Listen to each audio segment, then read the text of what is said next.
Hello all my dear student, मैं आपका अपने यूट्यूब चैनल जिस विद्यापीठ पर हार्दिक स्वागत करता हूँ।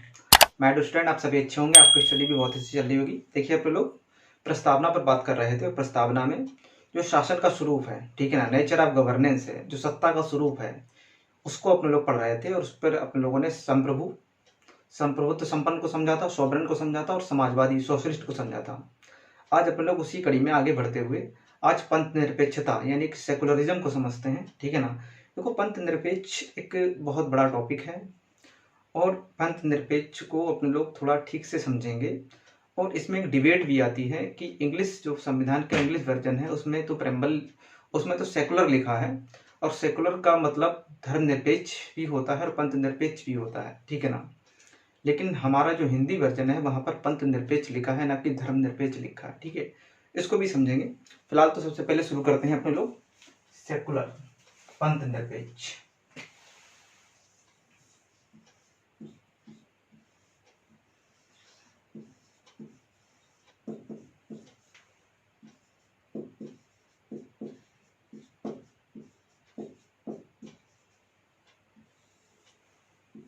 ठीक है ना।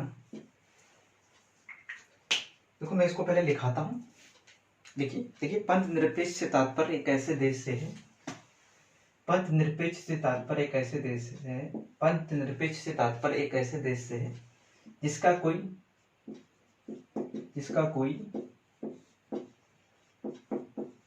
राजकीय धर्म ना हो। पंथ निरपेक्ष से तात्पर्य एक ऐसे देश से है जिसका कोई राजकीय धर्म ना हो, ठीक है ना। इसी में लिखिए दूसरा, लिखिए राज्य सभी नागरिकों को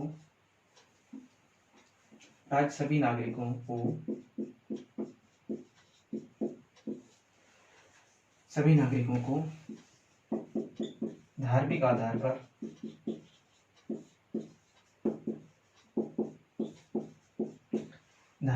पर कोई भेदभाव ना करता हो।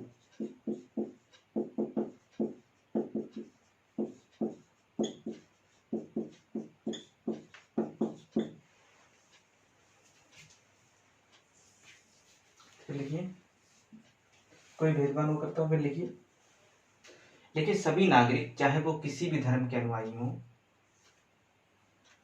सभी नागरिक चाहे वो किसी भी धर्म के अनुयायी हो, सभी नागरिक चाहे वो किसी भी धर्म के अनुयायी हो, सभी को धार्मिक स्वतंत्रता हो, सभी को धार्मिक स्वतंत्रता हो, ठीक है ना। सभी को क्या हो, सभी को धार्मिक स्वतंत्रता हो। तो अपने लोगों ने पंथ निरपेक्ष का मतलब क्या समझा। पंथ निरपेक्ष से तात्पर्य एक ऐसे देश से है जहां राज्य का कोई राजकीय धर्म ना हो, राज्य अपने नागरिकों के बीच धार्मिक आधार पर कोई भेदभाव ना करता हो, सभी नागरिक चाहे वो किसी भी धर्म के अनुयायी हो, उनको धार्मिक स्वतंत्रता हो, ठीक है ना। देखिए, पंथ निरपेक्ष को बहुत ही अच्छे से समझना है और बहुत ही आपको ध्यान देना है, ठीक है ना, क्योंकि ये सब बातें बुक्स में लिखी जो होती है वो समझ में नहीं आती हैं। मैं थोड़ा उदाहरण से समझाऊंगा, थोड़ा एग्जाम्पल से समझाऊंगा। देखिए, सबसे पहली बात यहाँ पर कही गई, राज्य का कोई राजकीय धर्म ना हो। देखो, राज्य क्या होता है, अब यह मोटा मोटा ये समझ लो। आप जब संविधान में फंडामेंटल राइट पढ़ेंगे, संविधान के आर्टिकल 12 में राज्य के डेफिनेशन के बारे में बताया गया है। जितना भी सरकारी तंत्र है, सरकारी तंत्र में काम करने वाले जितने भी इंस्टीट्यूशन हैं, जितने भी वर्कर हैं, वो सब क्या है, वो सब राज्य हैं। जैसे कि प्रधानमंत्री है, मुख्यमंत्री है, राज्यपाल हैं, ठीक है ना। ये सब क्या है, जितने भी आपके ब्यूरोक्रेट हैं, ये सब राज्य में आते हैं, ठीक है ना। बाकी इसको डिटेल में आगे पढ़ेंगे चलकर, ठीक है ना। तो अब देखिए, राज्य का कोई राजकीय धर्म ना हो, ठीक है ना, इसका क्या मतलब है। इसको समझने से पहले मैं आपको एक एग्जाम्पल से समझाता हूँ। जैसे कि आपको पता है, अपने लोग हमारे उत्तर प्रदेश के श्री यशस्वी मुख्यमंत्री माननीय योगी आदित्यनाथ जी, ठीक है ना, एक मुख्यमंत्री भी हैं और वो जो है गोरखनाथ है, जो गोरखपुर में जो गोरखनाथ मंदिर है, जो नाग संप्रदाय है, ठीक है ना, उसके क्या है, उसके महंत भी हैं, ठीक है ना, उसके वो महंत भी हैं और भारत के मुख्यमंत्री भी हैं। तो क्या सेकुलरिज्म ये कहता है कि योगी आदित्यनाथ जी तो भारत के हमारे उत्तर प्रदेश के मुख्यमंत्री भी हैं और गोरखनाथ पीठ मंदिर के क्या हैं, वो महंत भी हैं, पुजारी भी हैं। तो सेकुलरिज्म क्या इन सब चीजों की इजाजत देता है? क्या कोई मुख्यमंत्री जो है वो महंत भी हो सकता है? क्या कोई मुख्यमंत्री महंत के कर्तव्य निभाते हुए मुख्यमंत्री के कर्तव्य भी निभा सकता है? आप देखते होंगे हमारे प्रधानमंत्री जी जब जाते हैं मंदिर दर्शन के लिए तो पूरी तरीके से वो क्या करते हैं, जितने भी धार्मिक रीति रिवाज होते हैं उनसे पूजा अर्चना करते हैं, ठीक है ना, और भगवान के दर्शन करते हैं, उनसे अपनी जो विनती है उसको सामने रखते हैं, ठीक है ना। तो क्या सेकुलरिज्म ये कहता है, सेकुलरिज्म क्या इन सब चीजों को मना करता है? क्या सेकुलरिज्म नास्तिकता को बढ़ावा देता है? क्या सेकुलरिज्म से नास्तिकता उत्पन्न होती है? तो माय डियर स्टूडेंट, ये बिल्कुल ही गलत है। सेकुलरिज्म नास्तिकता के लिए प्रमोट नहीं करता, सेकुलरिज्म नास्तिकता को नहीं बताता है। नास्तिकता मतलब ऐसा व्यक्ति जो ईश्वर को ना मानता हो, जो अनिश्वरवादी हो, जो ईश्वर के अस्तित्व को ना स्वीकारे, धर्म को बुरा कहे, धर्म का अपमान करे, ठीक है ना, ऐसे व्यक्ति को क्या बोलते हैं, नास्तिक बोलते हैं, अनिश्वरवादी कहलाता है। तो हमारे भारत जो प्रेम्बल में जो सेकुलर शब्द लिखा है प्रस्तावना में, वो ये बिल्कुल नहीं कहता। हमारे योगी आदित्यनाथ जी, ठीक है ना, जब वो मंदिर दर्शन को जाएं, जब वो महंत की तरह हों, जब वो गोरखपुर मंदिर में महंत की भूमिका में हो, तो वो पूरे धार्मिक रीति रिवाज से अपने कर्तव्य का पालन करते हुए उन सारी प्रक्रियाओं को संपन्न करें। लेकिन जब वो उत्तर प्रदेश की मुख्यमंत्री की भूमिका की कुर्सी पर बैठे हों, जब उत्तर प्रदेश की मुख्यमंत्री की भूमिका निभा रहे हों, तब वो क्या करें, तब वो सेकुलर होके काम करें। और सेकुलर का मतलब क्या है, तब वो हिंदू, ना वो हिंदू की तरह सोचे, ना वो मुस्लिम की तरह सोचे, ना वो सिख की तरह सोचे, ना वो ईसाई की तरह सोचे, क्योंकि भारत का अपना कोई धर्म ही नहीं है। क्या लिखा है, भारत का कोई राजकीय धर्म नहीं है। इसी तरीके से हमारे प्रधानमंत्री जी, ठीक है ना, जब वो अपने व्यक्तिगत जीवन में जिस तरीके से चाहे पूजा अर्चना करें, जिस तरीके से भगवान के दर्शन करें, कोई दिक्कत नहीं है। और हमारे कितने मुस्लिम नेता भी तो, मुस्लिम व्यक्ति भी तो लीडर हुए, फखरुद्दीन अली अहमद राष्ट्रपति, जाकिर हुसैन राष्ट्रपति, वो भी जब राष्ट्रपति के पद पर थे तो वो भी नमाज पढ़ते थे, वो भी रोजे रखते थे, कोई दिक्कत नहीं थी। आप अपने पर्सनल जीवन में अपने धर्म का आचरण बिल्कुल कर सकते हैं, कोई परेशानी नहीं है। लेकिन जब आप इस देश की प्रशासन की बागडोर संभालते हैं, इस देश की ऊंची पोस्टों पर बैठते हैं, जैसे कि आप मुख्यमंत्री की पोस्ट पर बैठे हैं, प्रधानमंत्री की पोस्ट पर बैठे हैं, तब आप जो काम करेंगे, ना वो हिंदू व्यक्ति बनकर काम करेंगे, ना मुस्लिम व्यक्ति बनकर काम करेंगे, ना सिख व्यक्ति बनकर काम करेंगे। आप एक भारत के जिम्मेदार नागरिक के रूप में काम करेंगे, क्योंकि भारत एक सेकुलर देश है।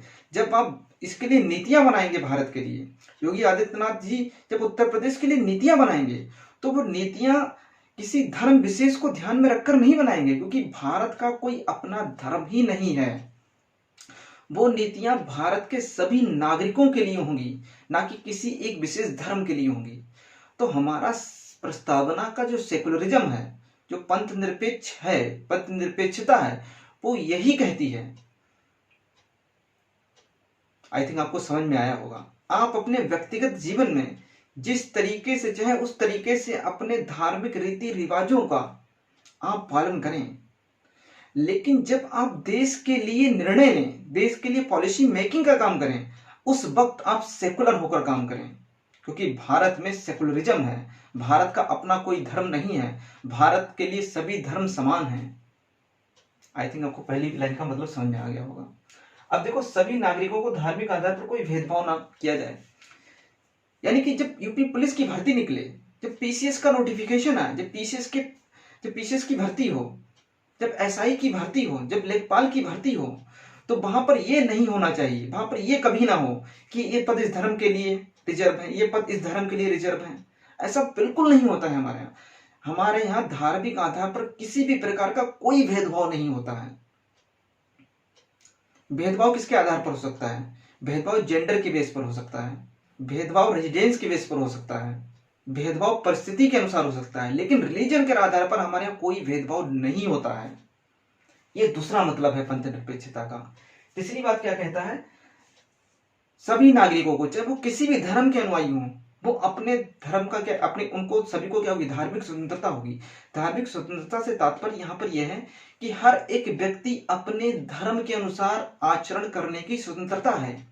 एक हिंदू व्यक्ति, ठीक है ना, अपने धर्म के जो सिद्धांत दिए हैं उन सिद्धांतों के अनुसार वो क्या कर सकता है, पूजा अर्चना भगवान से अपनी प्रार्थना को कर सकता है, ठीक है ना। वो मंदिर जा सकता है, वो यज्ञ कर सकता है, वो दुर्गा जागरण कर सकता है।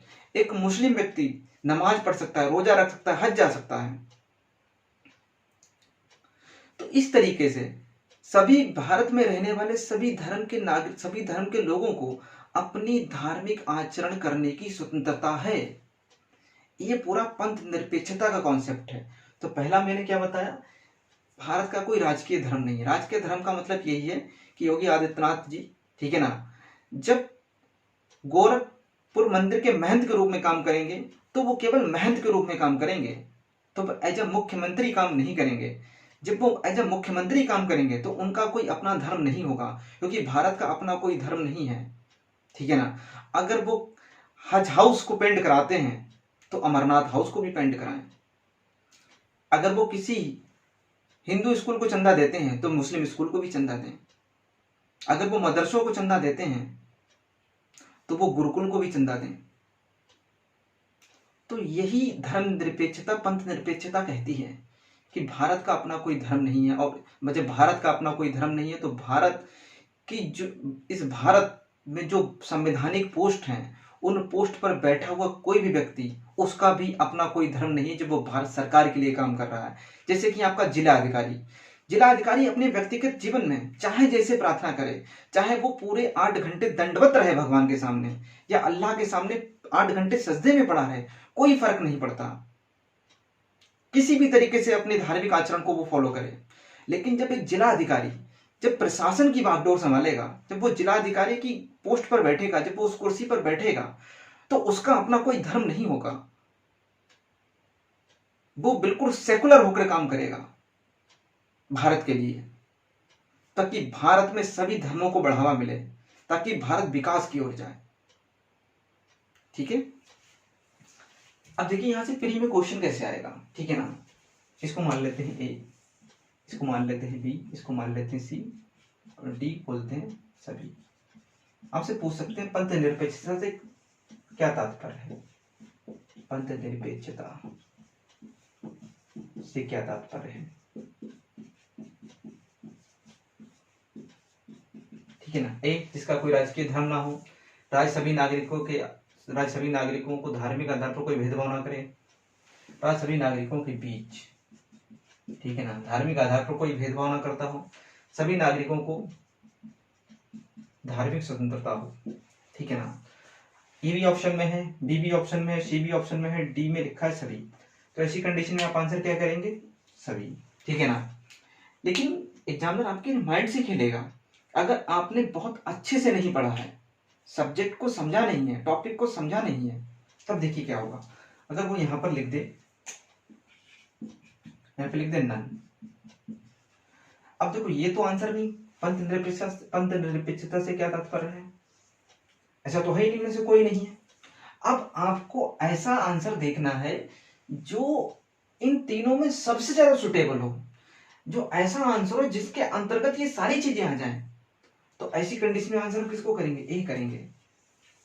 भारत का अपना कोई राजकीय धर्म नहीं। जब भारत का अपना कोई राजकीय धर्म नहीं होगा तो भारत के नागरिकों के भी धार्मिक आधार पर कोई भेदभाव करेगा, बिल्कुल नहीं करेगा।